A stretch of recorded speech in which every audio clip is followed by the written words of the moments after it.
What's up, Scotty? Good morning, guys. Well, we're plugging along, and it took a lot to get this one out, as you can tell. I mean, I had to remove a ton of stuff, but all of the front railing is done. Good. You guys already saw that on the previous video.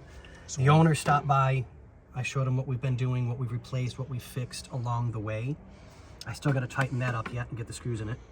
But I finally got the back rail out, which was an absolute nightmare.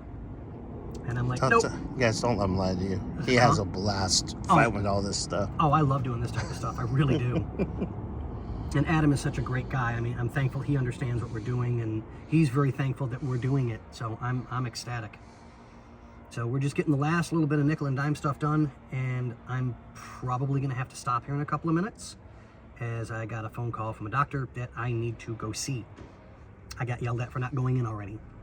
So that's kind of important for me right now.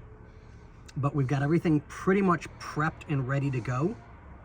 So the new regulator's on, all the fittings have been greased and ready to go. I'll get the injectors in. I want to try and get this at least in place before I call it quits for the day. We'll see how things go, but it's getting there. I mean, it's just an amazing car. I love it. I really do. This thing's so pretty. But on that note, ladies and gentlemen, boys and girls, people of all ages, I'm going to let you guys go.